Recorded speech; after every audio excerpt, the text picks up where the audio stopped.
Good morning students, class 10th lecture number 3। Last lecture में हम लोगों ने देखा था कि हमने एक केमिकल रिएक्शन को, जो कि एक बैलेंस्ड रिएक्शन थी, उसको हमने चेक किया था। नेक्स्ट जो टॉपिक हमारा आता है जिसका नाम है heat and trial method. Heat and trial method के अंदर हम लोग क्या पढ़ेंगे कि किसी भी केमिकल रिएक्शन को हम बैलेंस कैसे कर सकते हैं। बैलेंस करने का मतलब है कि हमारे पास जो नंबर ऑफ एटम होंगे वो लेफ्ट हैंड साइड में और राइट हैंड साइड में क्या होंगे, इक्वल। उसे हम कहते हैं कि रिएक्शन हमारी क्या होगी, बैलेंस होगी। इस मेथड के अंदर हम क्या पढ़ेंगे हीट एंड ट्रायल मेथड में, कि किसी भी केमिकल रिएक्शन को बैलेंस कैसे करेंगे। चलिए देखिए, हम लोग एक let us try to balance a chemical equation. किसी केमिकल इक्वेशन को हमें बैलेंस करना है। हमने एक रिएक्शन को कंसिडर किया Fe यानी कि iron plus H2O gives Fe3O4 plus में हाइड्रोजन। क्या हुआ है, आयरन के साथ जब हमने वाटर की एडिशन की हमारे पास जो प्रोडक्ट आया Fe3O4 और साथ में क्या निकल गया यहाँ से, हाइड्रोजन गैस। अब हमें इस रिएक्शन के अंदर देखना है, इस केमिकल इक्वेशन में, कि हम इसको बैलेंस कैसे कर सकते हैं। तो देखिए, सबसे पहले तो आपको ये पता होना चाहिए कि हमें बैलेंस करने की ज़रूरत क्यों है। वो इसलिए, अगर रिएक्शन के अंदर लेफ्ट हैंड साइड में और राइट हैंड साइड में जो नंबर ऑफ एटम है अगर वो इक्वल ना हो तो हमें रिएक्शन को बैलेंस करने की ज़रूरत है। तो सबसे पहले आइए हम देखते हैं, हमारे पास इधर Fe के आगे कोई नंबर नहीं है, तो इट मीन्स Fe का कितना नंबर हो गया, 1। कहाँ पे है ये, लेफ्ट हैंड साइड में। अब हमें क्या देखना है कि राइट हैंड साइड में Fe का कितना नंबर है। कितना नंबर है यहाँ पे, Fe3, तो यानी कि यहाँ पे 3 है और वहाँ पे हमारे पास 1 है। तो इट मीन्स हम कह सकते हैं कि एक एटम ही अभी तक हमने देखा है, एक एलिमेंट ही हमने अभी तक देखा है जो कैसा है, इनबैलेंस, अनबैलेंस्ड बोल सकते हो आप लोग, जैसे भी कहें। इधर हमारे पास H2O है यानी कि H2 और एक ऑक्सीजन, और इधर हम लोग देखें तो H2 है लेकिन ऑक्सीजन का नंबर कितना है, 4। तो यानी कि जो ऑक्सीजन भी है वो भी बैलेंस नहीं है। ये रिएक्शन हमें पता चल गई कि ये अनबैलेंस्ड रिएक्शन है। अब हमें इसे क्या करना है, बैलेंस करना है। किस मेथड के through, heat and trial method के थ्रू। इस जो मैकेनिज्म है इस मेथड का, वो हम स्टेप बाय स्टेप सीखेंगे कि किसी भी केमिकल रिएक्शन को, इक्वेशन को हम कैसे बैलेंस कर सकते हैं। स्टेप नंबर 1 हमारे पास कहता, first draw boxes around the each formula. जो भी आपको इक्वेशन दी हुई है, सबसे पहले आप उसको क्या करो, उसको हम एक बॉक्स के अंदर बंद कर देंगे, अलग अलग एलिमेंट को जो हमारे पास दिए हुए हैं। हमारे पास दिया हुआ था Fe यानी कि आयरन, इसको हम बॉक्स में बंद कर देंगे। उसके बाद है हमारे पास H2O, उसके बाद इनसे मिलके प्रोडक्ट हमारा क्या बना, Fe3O4 और साथ में क्या निकला, हाइड्रोजन। सबसे पहला स्टेप हमारा क्या हो गया, ये है स्टेप नंबर 1, जिसमें हमने क्या किया, जो भी हमारे केमिकल फॉर्मूले इक्वेशन के अंदर दिए हुए थे उनको हमने एक बॉक्स के अंदर बंद कर दिया। सेकंड जो स्टेप है, देखिए, list the number of atoms in left hand side and right hand side, कि लेफ्ट हैंड साइड में और राइट हैंड साइड में जितने भी नंबर ऑफ एलिमेंट है, जितने भी एटम्स है, सबसे पहले कहता हूँ उनकी क्या करें, लिस्ट बनाएं। तो देखिए, हम लोग यहाँ पे लिस्ट बनाते हैं हमारे एलिमेंट्स की। तो हमारे पास क्या क्या है, Fe, साथ में क्या है, हाइड्रोजन, और क्या है, ऑक्सीजन। Fe का नंबर कितना है, यहाँ पे लिखेंगे लेफ्ट हैंड साइड और यहाँ पे लिखेंगे राइट हैंड साइड, यानी कि ये हमारा रिएक्टेंट है और ये हमारा प्रोडक्ट है। लेफ्ट हैंड साइड में क्या देखना है, पहले Fe का नंबर, Fe कितना है, 1 है। उसके बाद हमारे पास क्या है, हाइड्रोजन, जिसका नंबर 2 है, और ऑक्सीजन कितना है, 1। फिर हमें कौन सा केस देखना है, प्रोडक्ट का, यानी कि Fe का नंबर इधर कितना है, 3, ऑक्सीजन का नंबर है यहाँ पे 4 और हाइड्रोजन का नंबर है यहाँ पे 2। तो ये हमने क्या लिख दिया यहाँ पे कि नंबर ऑफ एटम की हमने लिस्ट बनाई, एलिमेंट की लिस्ट हमने बनाई जो हमारे पास केमिकल इक्वेशन के अंदर दिए हुए थे, जो इन्वॉल्व है रिएक्टेंट और प्रोडक्ट दोनों में। आयरन, हाइड्रोजन और ऑक्सीजन 3 टाइप के हमारे पास एटम है। अब इनका नंबर लिखेंगे लेफ्ट हैंड साइड का, राइट हैंड साइड का।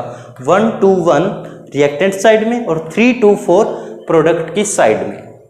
यहाँ तक का काम ये हो गए हमारे 2 स्टेप, नंबर लिख दिया। अब आप लोग यहाँ से भी पता कर सकते हो कि आपकी जो रिएक्शन है वो अनबैलेंस्ड है। कैसे, देखिए रिएक्टेंट में Fe का नंबर 1 है और प्रोडक्ट साइड Fe का नंबर 3 है। ऐसे ही ऑक्सीजन के केस में लेफ्ट हैंड साइड में ऑक्सीजन का नंबर 1 है और राइट हैंड साइड में ऑक्सीजन का नंबर 4 है। सो यहाँ से हमें पता चल जाता है कि हमारी जो रिएक्शन है वो अनबैलेंस्ड है। अब हमें जाना है स्टेप नंबर 3 के ऊपर। स्टेप नंबर 3 में देखिए क्या कहता है, कहता है start with the compound that contain maximum number of atoms. कहता हमें अब क्या करना है, रिएक्शन को बैलेंस करना स्टार्ट करना है। और हम कहाँ से स्टार्ट करेंगे, जहाँ से हमारे पास जो मैक्सिमम नंबर ऑफ एटम है किसी भी एलिमेंट के, जो हम लेके चलेंगे। इट में बी रिएक्टेंट और प्रोडक्ट, ये जो नंबर मैक्सिमम होगा आपका, ये कहता है रिएक्टेंट की साइड में भी हो सकता है और प्रोडक्ट की साइड में भी हो सकता है।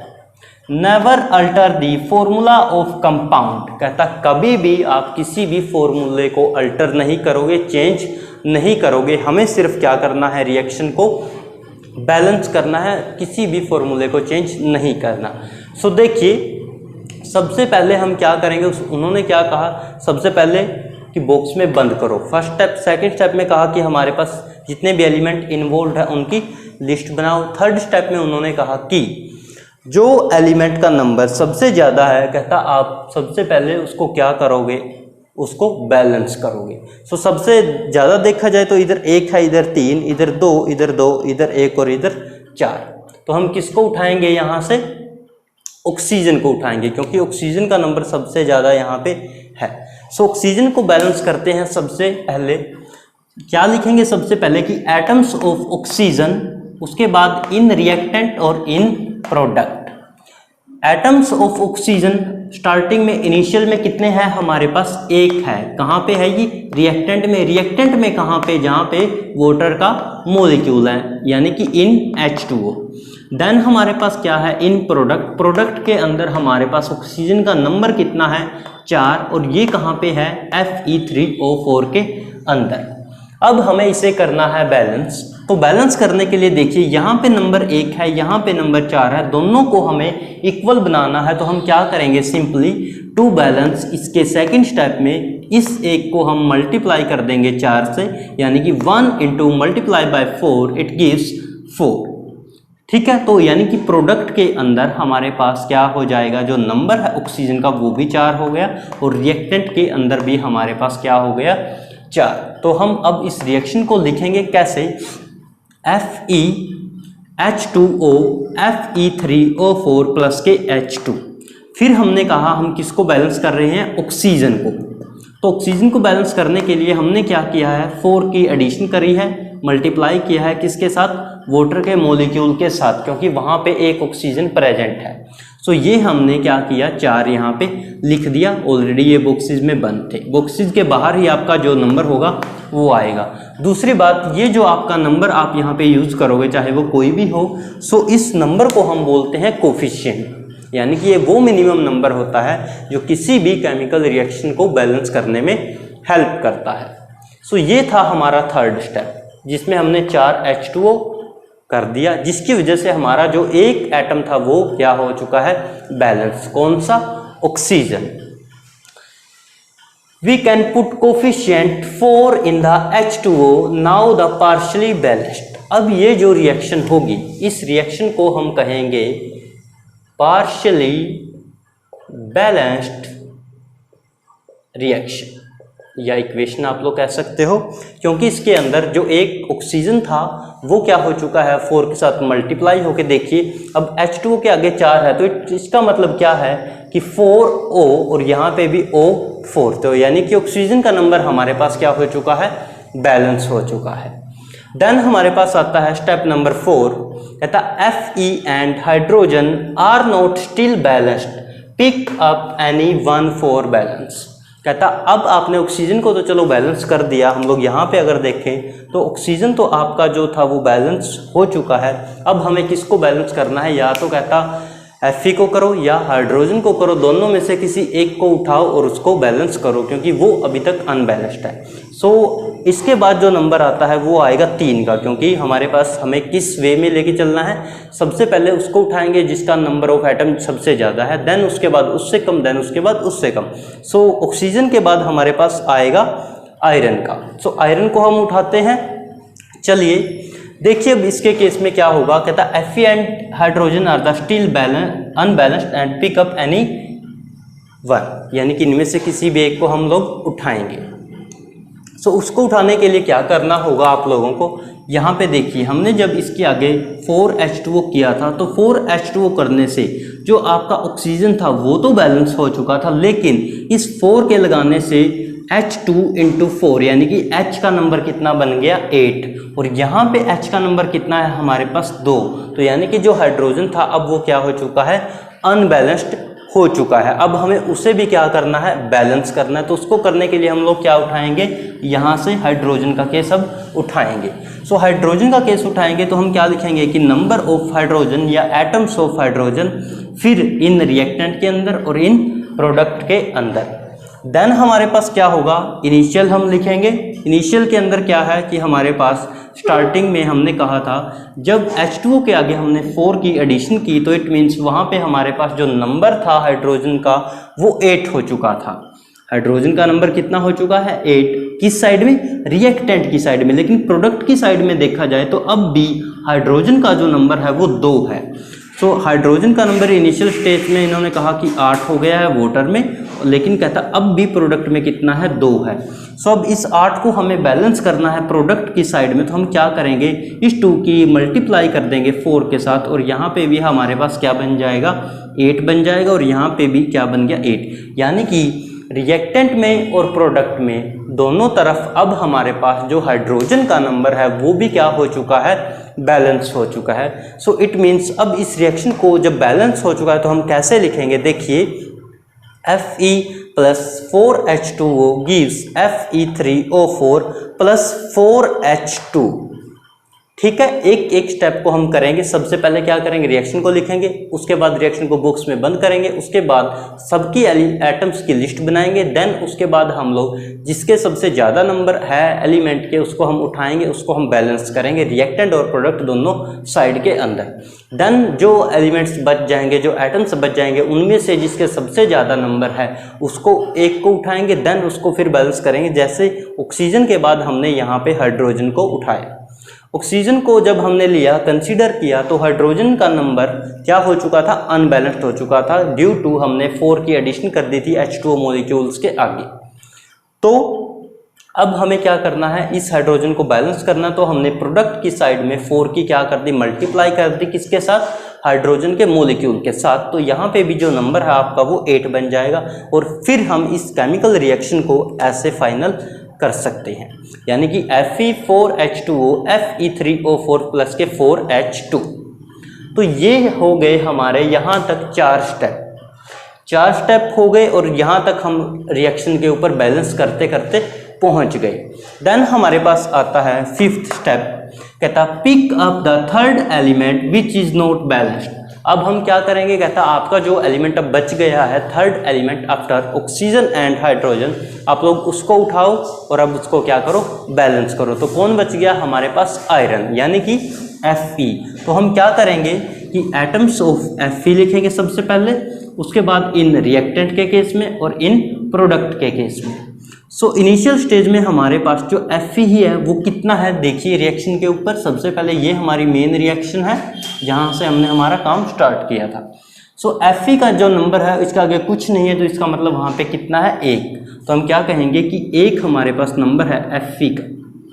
तो अब हम देखना है प्रोडक्ट के अंदर, प्रोडक्ट में हमारे पास जो नंबर है वो है Fe3, तो यानी कि 3 हो गया हमारे पास प्रोडक्ट के अंदर। अब हम लोग इसको बैलेंस करेंगे, तो टू बैलेंस, यहाँ पे नंबर 1 है, यहाँ पे नंबर 3 है, तो क्या करना होगा, इस 1 की मल्टीप्लाई करनी होगी 3 के साथ, यानी कि 1 की मल्टीप्लाई बाय 3, तो वो भी क्या बन जाएगा हमारे पास 3 बन जाएगा। सो यानी कि रिएक्टेंट के केस में, प्रोडक्ट के केस में अब हमारे पास जो नंबर है आयरन के एटम का वो क्या हो चुका है, इक्वल हो चुका है। अब यहाँ पे अगर 3 की एडिशन करिए तो इट मीन्स हमें इस 3 को एडिशन करनी होगी हमारी केमिकल रिएक्शन में। सो यहाँ तक हम लोग पहुँच गए थे। इसके बाद हमारे पास जो रिएक्शन है वो है ये, तो यानी कि अब 3 की एडिशन होगी। सो 3Fe plus 4H2O gives Fe3O4 plus के 4H2। ठीक है, ये हो गई हमारी एक केमिकल रिएक्शन। ये थे 5 स्टेप। अब आएगा हमारे पास नेक्स्ट वन। सो नेक्स्ट है हमारे पास स्टेप नंबर 6, जिसके अंदर क्या है कि check the balanced equation number of atom on left hand side and right hand side. कि जो आप 6 स्टेप होने के बाद आपके पास रिएक्शन आई है, उस रिएक्शन को अब आपने चेक करना है कि वो रिएक्शन बैलेंस्ड भी है या नहीं है, लेफ्ट हैंड साइड में भी और राइट हैंड साइड के अंदर। सो देखिए ये हमारी रिएक्शन आई है। अब हम लोग एक बार चेक कर लेते हैं। यहाँ पे है 3Fe और यहाँ पे है Fe3, तो यानी कि नंबर ऑफ एटम Fe के सेम। उसके बाद है 4H2O। 4H2O को अगर देखें तो 4H2 यानी कि 4 दूनी 8H, यानी कि हाइड्रोजन के 8 एटम। यहाँ पे 4 दूनी 8H, तो यहाँ पे भी क्या है, हाइड्रोजन के 8 एटम। देन हमारे पास है 4O, तो यहाँ पे भी O4। तो यानी कि ये जो रिएक्शन थी अब कंप्लीट बैलेंस हो चुकी है। स्टेप नंबर 6 को अब हमने चेक कर लिया है। इसके बाद हमारे पास आता है स्टेप नंबर 7 कि writing the symbol of physical state like solid, liquid, gas, SLG, जो कि स्मॉल अक्षर में है, स्मॉल वर्ड्स में, और क्या है साथ के साथ हमने इसको ब्रैकेट में बंद कर रखा है। अब स्टेप नंबर जो 7 है वो क्या कहता है कि जो भी आपकी ये केमिकल रिएक्शन अब फाइनल हुई है, जो आपकी ये रिएक्शन बैलेंस्ड हो चुकी है, कहता अब इस रिएक्शन में आपको क्या करना है, इनकी फिजिकल स्टेट डालनी है। फिजिकल स्टेट से मतलब है कि कौन सी चीज़ लिक्विड है, कौन सी चीज़ सॉलिड है, कौन सी चीज़ गैस है। तो अब हमें इनके क्या करना होगा, इनके अंदर हमें एडिशन करनी होगी। सो देखिए जो हमारा Fe होता है वो है हमारा सॉलिड फॉर्म में, जो H2 है यहाँ पे वो है हमारा स्टीम की फॉर्म में यानी कि गैसियस फॉर्म में, जो Fe3O4 है ये भी हमारा सॉलिड फॉर्म में, और जो H2 है ये हमारा है गैसियस फॉर्म में। ठीक है, इसके साथ ही हम लोग इनकी फिजिकल स्टेट को मेंशन करेंगे, प्लस उस फिजिकल स्टेट को हम ब्रैकेट के अंदर बंद करेंगे छोटे अक्षरों में लिख के। तो इसके यहाँ तक लिखने के बाद अब हम कह सकते हैं कि हमारी ये जो रिएक्शन है 3Fe solid plus 4H2O gas gives Fe3O4 solid plus के 4H2 गैस, ये आपकी एक कंप्लीट बैलेंस्ड इक्वेशन है। और ये हमने करी कैसे है, ये हमने स्टेप वाइज जो चीज़ें सीखी है, जो हमने लिखा है, उसके बेस के ऊपर सिर्फ हमने उनको किया है। सो ये हमारा हिट एंड ट्रायल मेथड होता है, जिसमें हम किसी भी केमिकल रिएक्शन को बैलेंस कर सकते हैं। अगर वो बैलेंस्ड नहीं है, सबसे पहले हम उसको चेक करेंगे, देन हम लोग उसको बैलेंस करेंगे। इसके साथ साथ अब हमने यहाँ पे लिखा है H2O गैस। अब H2O गैस से क्या मतलब है, इस रिएक्शन के अंदर एक्चुअली जो वाटर यूज़ किया जाता है वो यूज़ किया जाता है स्टीम की फॉर्म में, यानी कि भाप की फॉर्म में, और उसकी वजह से हम लोग इसको लिखते हैं कि जो H2O है वो आपका गैसियस फॉर्म के अंदर यहाँ पे इन्वॉल्व हुआ है। सो ये थी आपकी हिट एंड ट्रायल मेथड, जो मेथड आप किसी भी केमिकल इक्वेशन को बैलेंस करने में ले सकते हो। सो आप लोग इसको देखिए और नोट कीजिए।